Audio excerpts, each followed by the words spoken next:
Okay, welcome everybody. Everybody's entering in from our waiting room. I welcome you all. We're here for our active aging fitness programs during and after the pandemic webinar.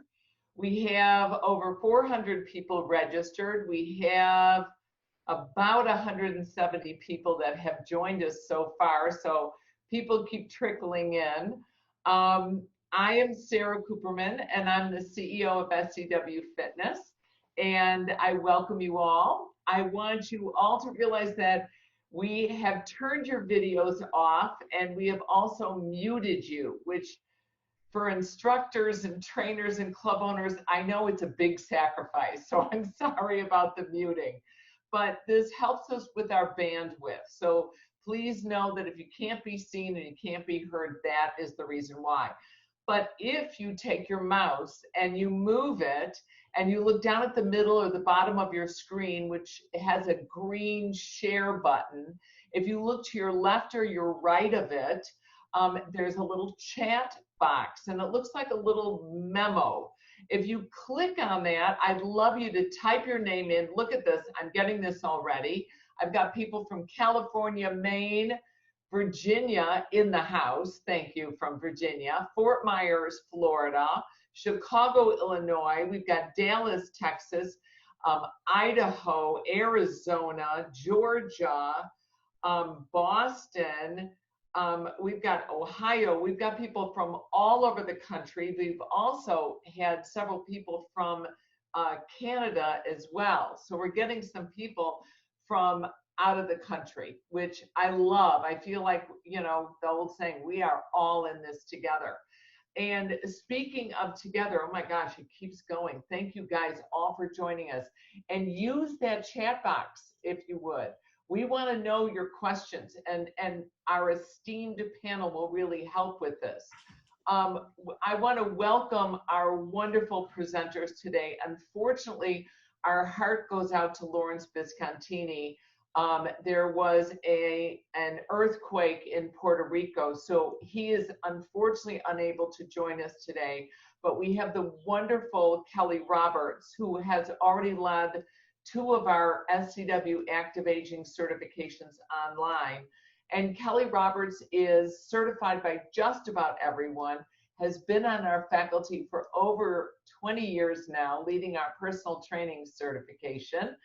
She also is the proud roommate of Melissa Lane, so we have to mention that. And she is also an inductee for the National Fitness Hall of Fame. So Kelly, thank you for standing in for Lawrence. We sincerely appreciate that. Melissa Lane is a kinesiology department faculty member at the University of North Georgia. She has 30 years of experience and a master's degree in exercise physiology. I can't even mention all the certifications that Melissa Lane has written for us, and all the years and all the training she's done. She's a nutrition expert. She wrote our brand new nutrition coaching for fitness professionals manual and our entire course, and we're very thankful and appreciative that she has joined us. She comes from an area of the country that doesn't have the strongest Wi-Fi, and she has figured it out, and we love her for that. And then we have one of our newest faculty members. Cami was with us for many, many years, and has come back with great aplomb. And she is the fitness director for On Top of the World Communities, a 55 plus active aging adult community, as well as the Ranch Fitness Center and Spa. And she is fantastic. And she and one of her colleagues, Jessica Pinkowski, are also joining us to lead the active aging certification, not only at Atlanta Mania, but also at Dallas Mania. So these women are amazing experts in the field of active aging. So I'm going to encourage all of you, like, write up your questions right now. But I'm going to launch right in because we only have about 45 minutes with these lovely ladies. How do we engage our active aging clientele to join us on Zoom and Facebook and FaceTime? And I'm going to call on Kelly right away, because Kelly has several personal training clients that she had to, handhold and walk them through this process. Yes, I mean, I think fortunately my active agers are very motivated, so it wasn't a matter of trying to talk them into anything. It was just a matter of getting them up to speed and taking the intimidation factor out of the technology, and then having them see that they could get a really fantastic workout session virtually. The response I've had from every single one of them, especially initially, they were very surprised at what a great workout it was. They were like, "Oh wow, this was fantastic. I love it." So it kind of, I think if you make it a really good experience and you make the most of your time with them and give them some really good work and watch them carefully, you can get a great workout in for them. And these are personal training clients of yours, and you do a group class. Yeah. And we were chatting, and your club was generous enough, unfortunately, being furloughed. I think they had no choice but to be generous. They gave you the list of the fitness students, but also with your personal training clients, you had collected their cell phone numbers. This is how you dealt with them, and were engaged, and you literally took the time to walk them through things. Yeah, I made the suggestion to do it virtually. They hadn't thought of it. I don't think they realized it was possible, but they've been very pleasantly surprised. And I've got one couple that I train them separately, but they spend a part of their time living in Santa Barbara. And normally what happens is when they're in Santa Barbara, I don't train them. And so when they come back to Pasadena, they're a little bit deconditioned, they're not in as, and so I'm always catching up with them. And now they've realized that they'll be able to train with me when they're up in Santa Barbara as well. So it's a win-win. Oh, that's wonderful, because now you can keep your clients when they're out of town. Yeah, that's right. And okay, you do it through the club when they're in town. All right, if they're personal training clients and you're one-on-one and working through the club, and they love the social interaction. But if they're snowbirds, if they're leaving you, this is a great thing to do. I got another question saying, how did you train them to be able to work like this? And interestingly enough, somebody else responded and said, well, they talk to their grandkids and they're all Zooming, with, the boomers are Zoomers now. So that's really a nice thing to see. And Cami, you started a whole new virtual program for your members. Actually, we already had virtual fitness out on top of the world. So we have a virtual fitness platform in our fitness facilities. So it wasn't really brand new technology to a lot of our residents. So the very first week this happened, it was very easy for us to get virtual fitness up. Immediately, we had almost 20 videos posted online. And that was great. I wanted them to stay connected to the exercise they loved. But what I'm really worried about was missing that social interaction. These are people that come to the fitness centers for a lot more than just exercise. So I really wanted to antidote some of that loneliness or what they were missing. So what we did is we put in a program called Stride and Seek, and we got them outdoors, and we sent them. Cami, I'm going to ask you to repeat that slowly, because I want everyone at home to write that down. It is just so clever. Yes, it's called Stride and Seek, and it's a take on a scavenger hunt. And we give them 3 destinations every week, and they have to find the destination and take a selfie of themselves. And then they get points. They get points if they have a positive affirmation. They get points if they're wearing on top of the world shirts, all of these fun things. And they email me the pictures every week, and we're keeping track of that on a spreadsheet. This was our way of kind of interjecting some wellness. Yes, we know you're missing the gyms, but there's a lot that goes on beyond the walls of the gym. And so we were able to get them out and get them active. So now they're exercising, physical wellness, they're outside, environmental wellness, there's that emotional, wellness. So that was a very successful program for us. Except I get hundreds of photographs in my inbox every day, but it's fun. And are they walking together? Are they 6 feet apart and wearing the masks and the gloves? Our promotion for this was very savvy. We were very smart, and we said, yes, physical distancing. We do have a rule at On Top of the World. If you live within the same household, then you're not obligated to be 6 feet apart. So there's a lot of husband and wives in the pictures close together, but other than that, yes, socially distanced. Very nice. And you actually gave out your cell phone number, and they're texting you pictures. You're insane. Not my cell phone number, my work email address. Oh, so okay. Just like Kelly was saying, I was getting photographs one at a time, one in 3 emails rather than 3 photos in 1 email. They were learning this new technology. I had a resident warm my heart. She said, this is the first time I've ever taken a picture on my cell phone. So that was really fun. Now there's intellectual wellness, right? They're learning something new. Yeah, and that's very interesting. Somebody also wrote in the chat box, we just don't give seniors enough credit.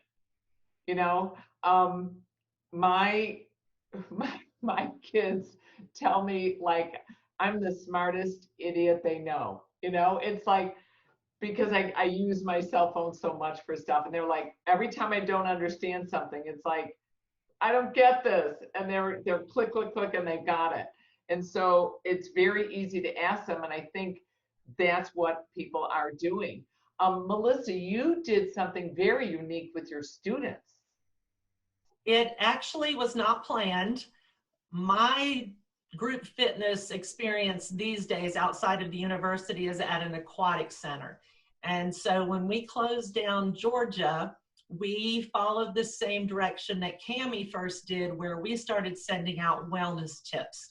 Most of our participants communicate through email. So every day we'd send them out, have you gone for a walk? How many vegetables did you eat today? What was your protein intake, et cetera, et cetera.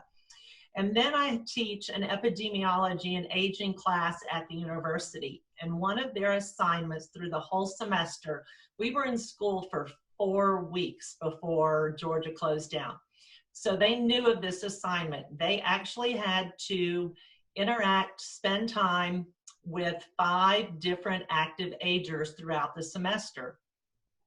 I let them do grandparents once the state closed down, but now they're emailing me, Miss Lane, what do I do now? So I was like, I've got water participants that need something to do, and I've got students that need help. So I put the word out to my water participants, what would you like to do one-on-one with a kinesiology student? They'd come back with, I'd like somebody to do chair yoga with me. I actually had one male student who said, I can teach chair Zumba. So I started matching them up. My students taught them how to use Zoom, or taught them how to FaceTime, or how to get on Facebook and do it live. And it has been, I'm gonna say, it's been better for my students than it has been for my active agers. That's wonderful. That's amazing. And for those of you out there that don't have students that you can kind of boss around, do it to your children. Now, what you can do is talk to your fellow instructors, pull them together. If you're the group fitness manager, the aqua director, whatever you can do to pull them together. And Melissa, you were talking about different classes, the different programming we offer. One of the things that we found very gratifying through our live stream certifications that we've been offering, and I know I'm going to ask Kelly to speak to this, is the live stream aspect of this, and not just the recordings, but the live stream aspect, where they can look what's called the gallery view, which is the little square buttons, 3 across 3 down, that's up in the corner of our Zoom panel right now. And you can see everybody, you can see at least 20 people on one screen, and they also can see each other. And my yoga instructor, I just took virtual live stream yoga class on Zoom just a couple hours ago, and I could see all the members. Like, and the funny thing is, I never knew their name before I got on Zoom, and then I can see their little name in the the lower left corner, and it was I felt connected. So I'm wondering if this also helps them in a social aspect as well. Cami, can you speak to that? Yeah, I mean, I think that that's very important. You know, every human being needs to have connection. And so, you know, we'll find that connection in new ways when we're forced to. And I think that this pandemic has been a great example of that. We need it, and we'll figure out, you know, how to do it. Right. And Kelly, how does the live stream aspect, how did you find that worked for you? It's working really well, and I teach a really heterogeneous group of active agers at the club where I teach twice a week. And most of those people are on the Zoom call, on the live stream call twice a week. And now I've picked up a lot of new people that I've seen, faces at the gym, but they've never actually been in my class. And now they are taking my class, which is great. I think when I go back, I'm going to have a lot of new faces in the room, because I think a lot of people have been previously intimidated to come into the group fitness room, and now they're finding that they can actually do it, and they're kind of expanding what they previously thought their capacity was.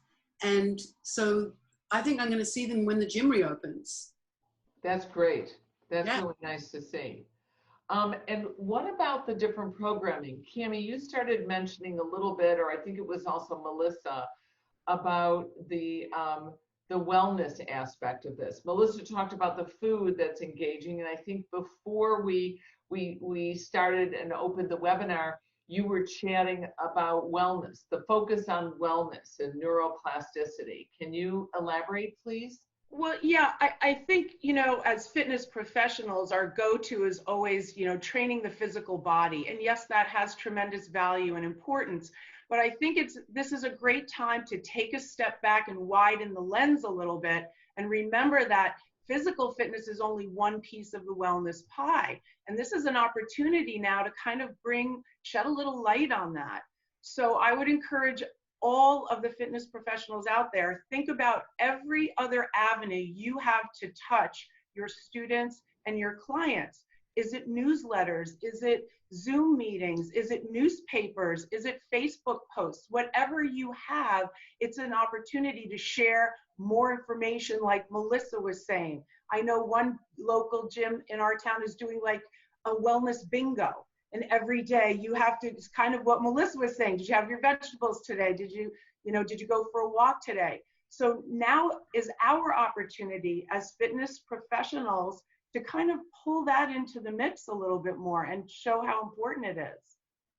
And it's really getting exciting that things are opening up now. Like for the first time, my husband and I went to the hardware store today. And I was like, I'm going with you, and he's looking at me like, why are you excited? I'm like, okay, I took the dog to get groomed on Friday because they opened up dog groomers. I swear to God, I asked that guy, can you do my roots and give me a nice manicure? No.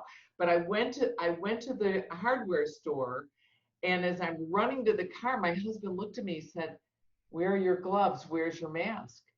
And I got this kind of fear, kind of embraced me, and I went, oh my God, I need gloves. I need my mask. Am I going to see people? I want to be social distanced. And I think we also need to be aware that when we reopen our doors, how are these people, how are we going to embrace this move, and how are our active agers? Are they going to respond differently? What are your guidelines? Cami, you're nodding your head, and you've got to deal with, hundreds of clients, and you manage 3 facilities.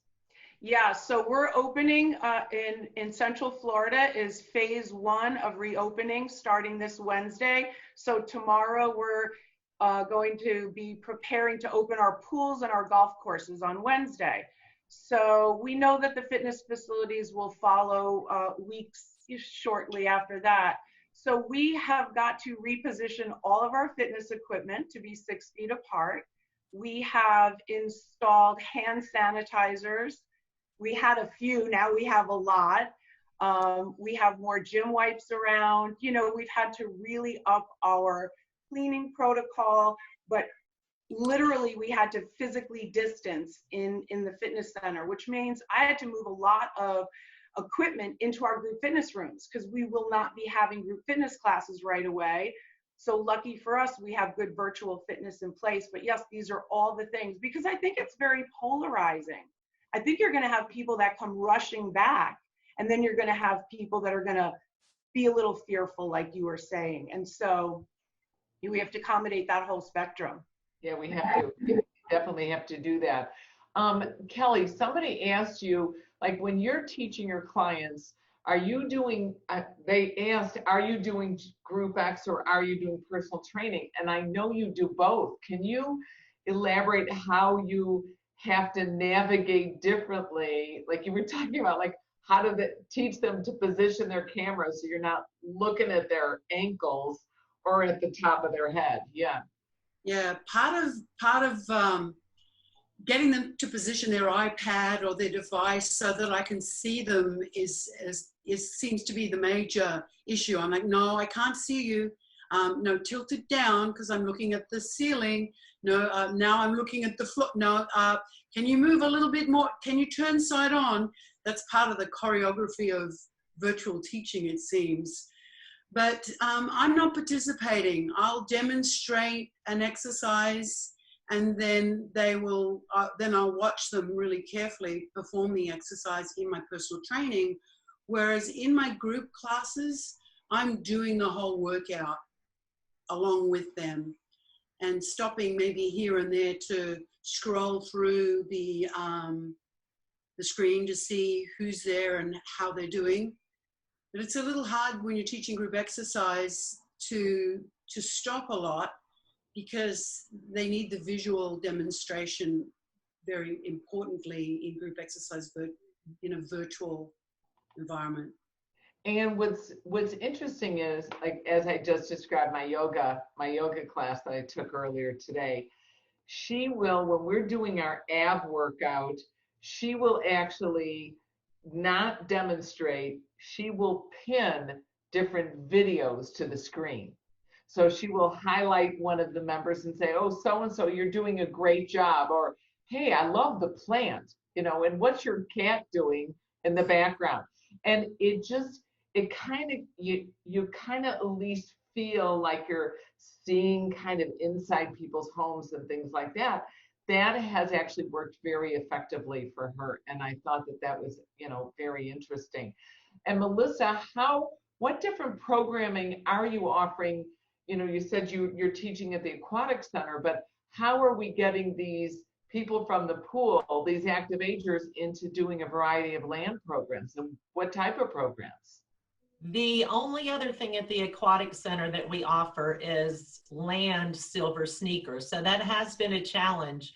We started very basic. We actually started with basic stretching in the chair and taught them how to diaphragmatically breathe, and spent some time with meditation because a lot of them are very stressed out. So we started with a little bit of mind body and then progressed to a little bit of yoga moves. We've done some chair aerobics.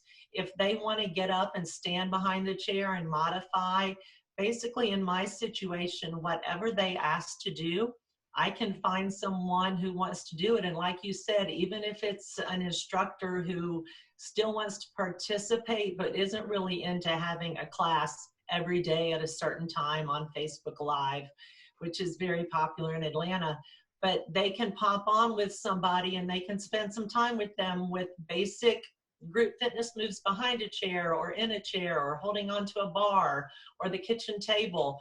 Basically anything that they're capable of doing, because they are at so many different levels, we can find someone who's willing to work with them.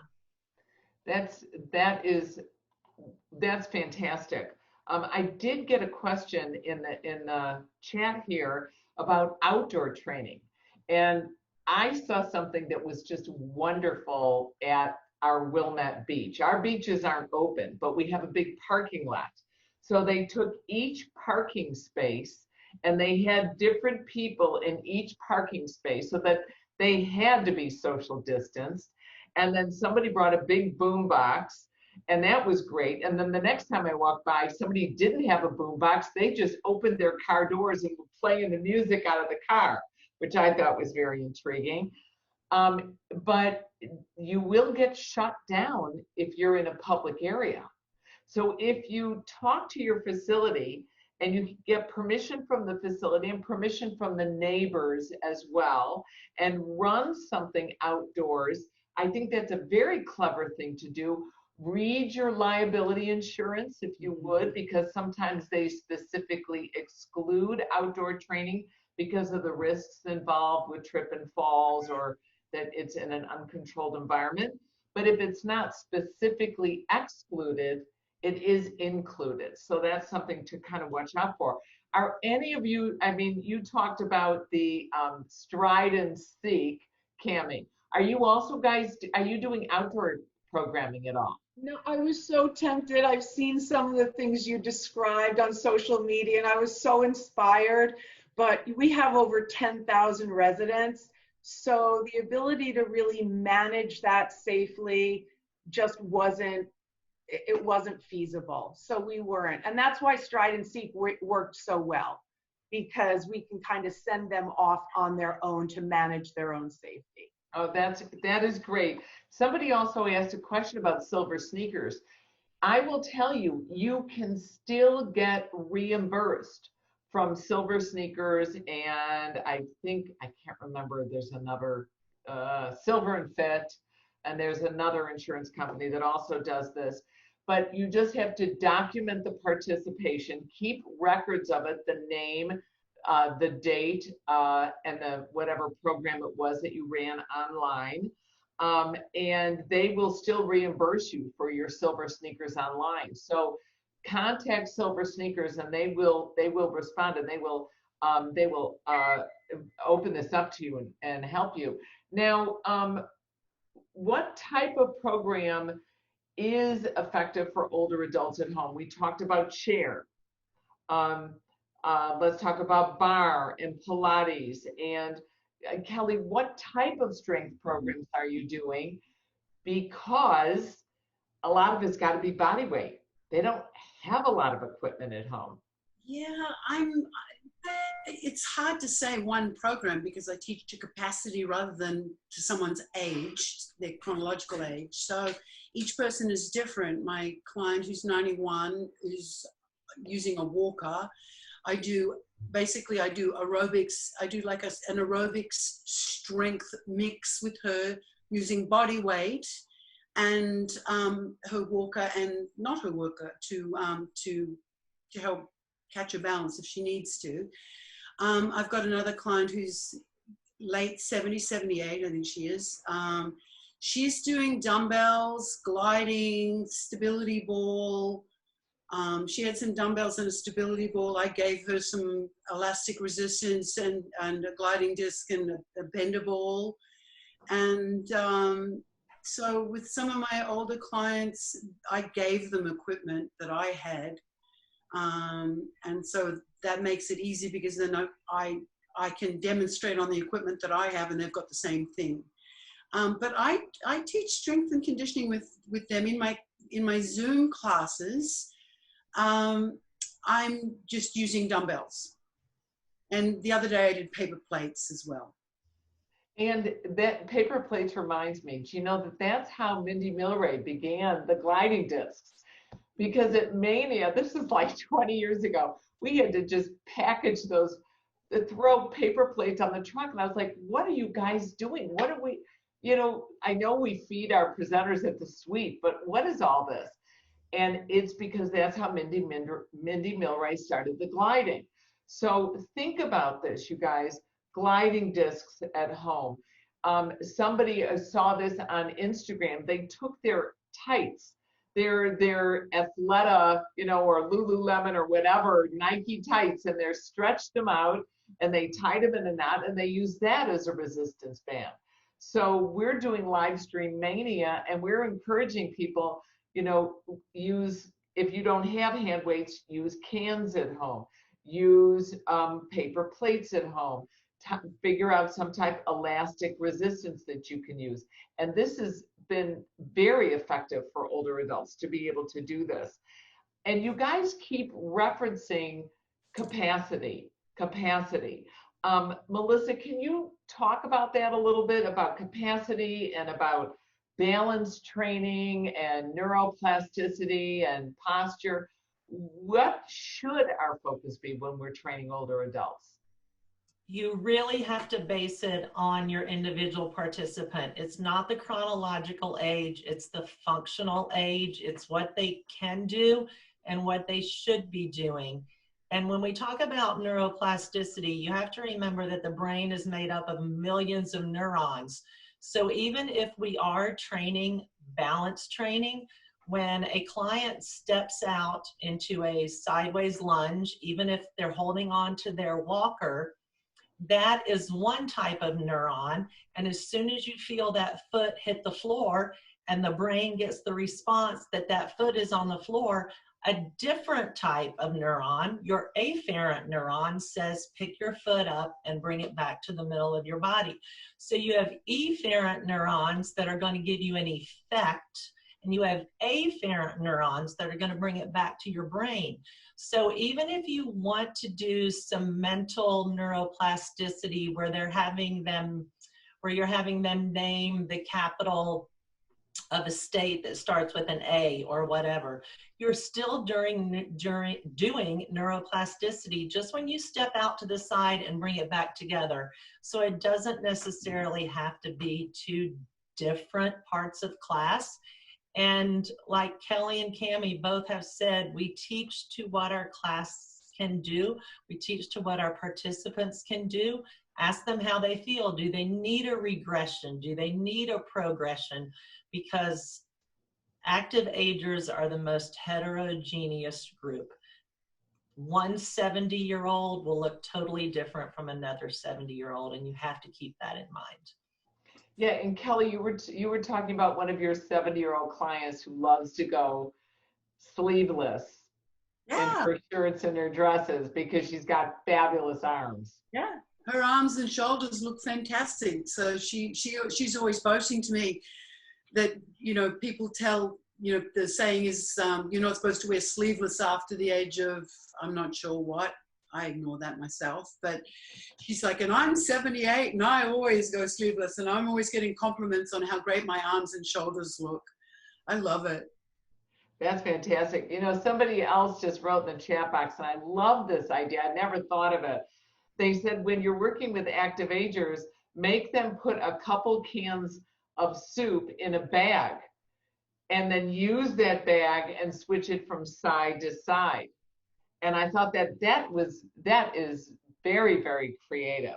Are there other creative things that you guys are working with your active agers to, let's say, prevent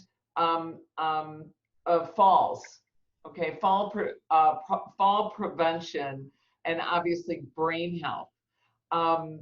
Please share with us. Kelly, what are your thoughts on that? Well, the other day with my 91-year-old, when I was doing some aerobic movements, I had her marching, and then she did knee lifts on the right when I called out a vegetable, and then marched again, and then knee lifts on the left when I called out a fruit. And then I did she's got very tight pelvis, very stiff hips.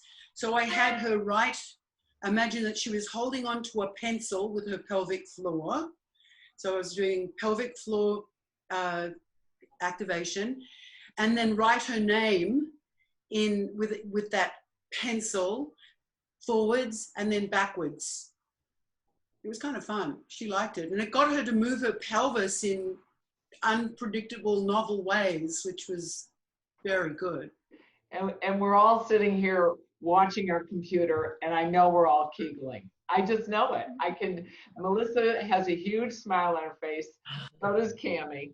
All right, and Cammie, you've got a wealth of programs that you offer at the top of the world. From you do some things that are almost with the sticks and rhythm, and what are some of the other programs that you're doing? So 2 years ago, we launched our Parkinson's program called Move to Improve. So it took us a good year of studying to get that off the ground. And that's where we really got into brain health, when we started really learning about what Parkinson's is, why it affects the body, how do we create an exercise program that helps manage those challenges. So it was very natural for us to now move into brain health training. And we have for years had a very established fall risk reduction program called Balanced Body. So it's kind of like all of these are really coming together very nicely. At the end of the day, any exercise is going to help you reduce a fall, right? If you move well, you fall less. That's just how it goes.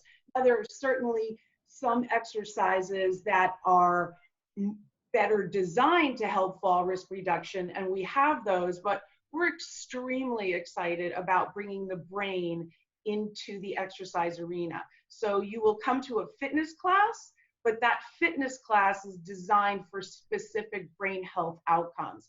And so we have both motor challenges, which means it may be the complexity of the exercise that challenges the brain, or we have motor cognitive challenges, where you are moving your body and now you layer on an executive thinking, an executive function where you have to think while you're moving. So it's very exciting for us. We're really, really thrilled, and we feel like this is the absolute forefront of active aging right now. And are you finding that your active agers, are they embracing the name active aging? Are they, I just see, I almost hold that word with pride. And I feel like it's growing because, frankly, we're all living longer. And because we're living longer, there is just more of us. Mm-hmm. So how is it fitting in with Top of the World? Yeah, I think, we say that we have fitness centers that provide optimal aging, right? So we provide things that allow for you to age optimally. But not everybody that lives on Top of the World is an active ager. A lot of them are just older adults. I mean, you have to be active to be an active ager. So that's not a blanket term that applies to everybody. And so yes, Sarah, to your point, I think absolutely to be called an active ager, you should be proud of that. And I think that they are. Now, Melissa, you were talking, you mentioned how you felt that the students were almost benefiting more than the clients who they were working with. Can you talk about that a little bit? Keeping in mind that I work with seniors, most of these students are 21, 22, and the only people that they have ever been around that are over 70 are their grandparents.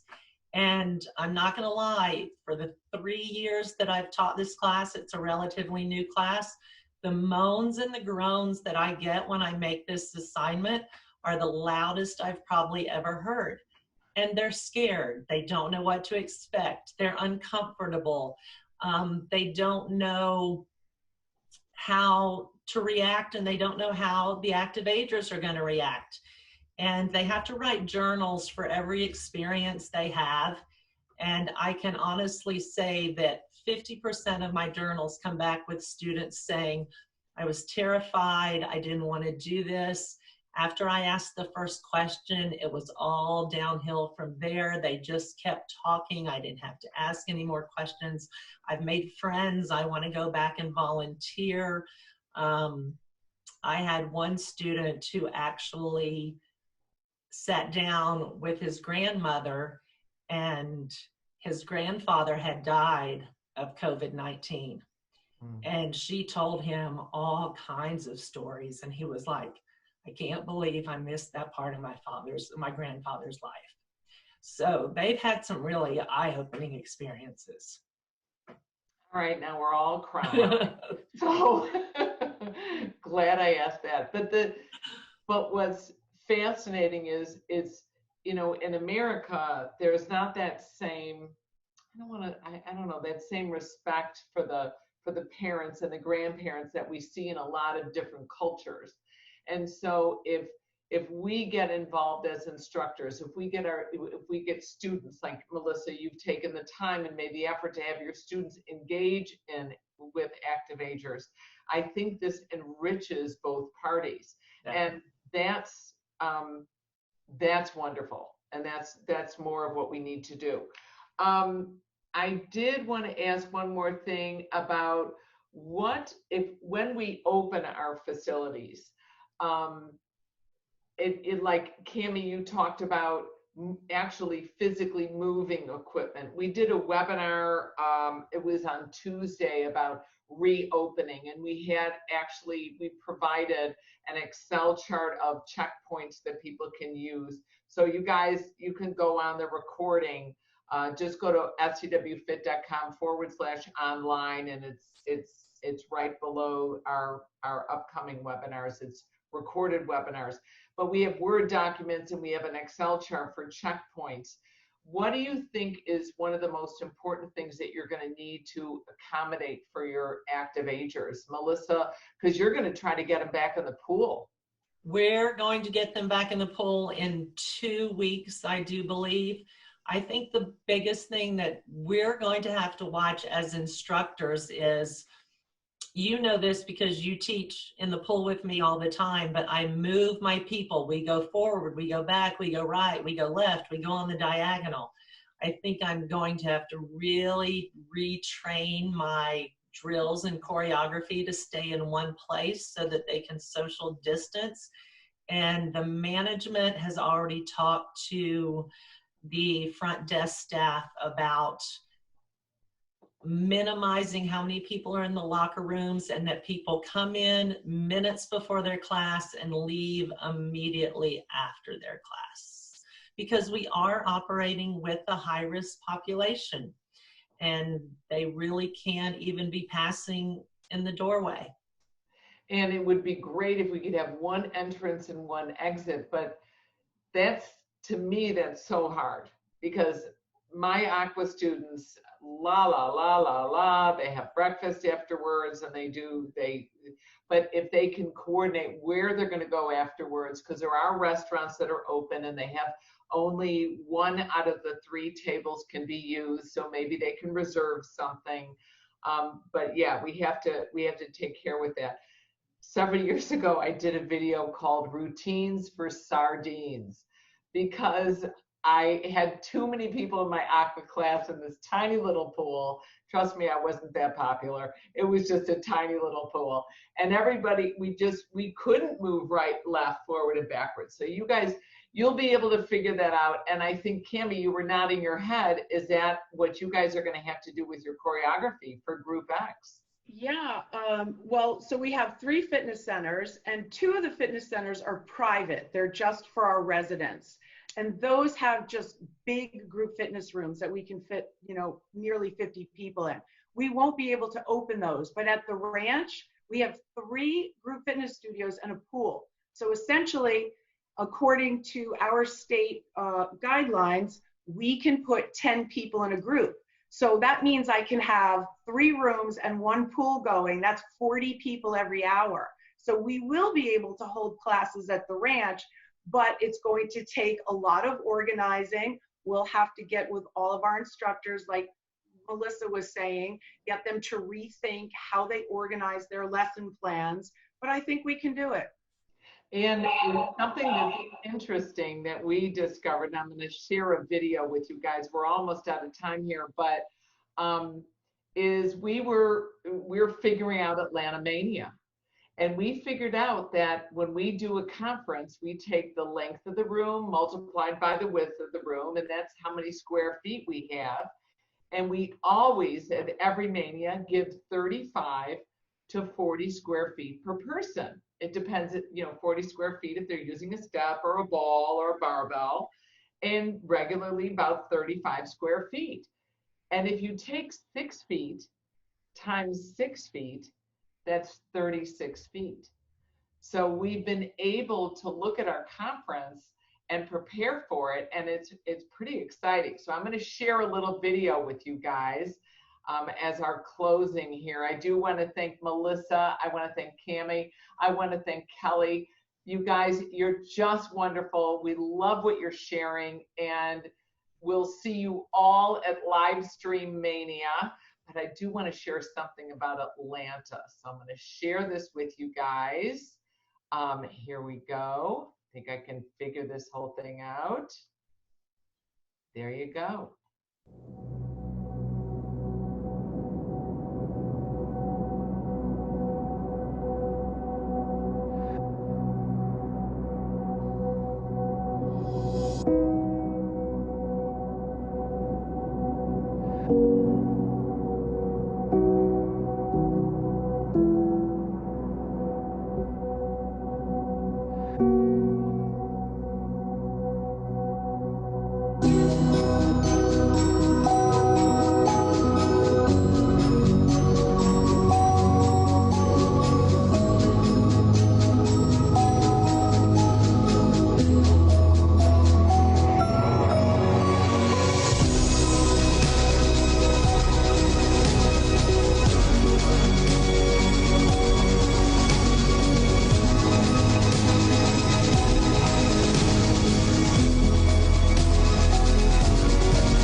End of July, you guys. End of July. I pray we're all going to be together. This too shall pass. We're all a very strong, fit, active community. Please stay connected to all your clients. Please stay connected with SCW. Thank you all for joining us.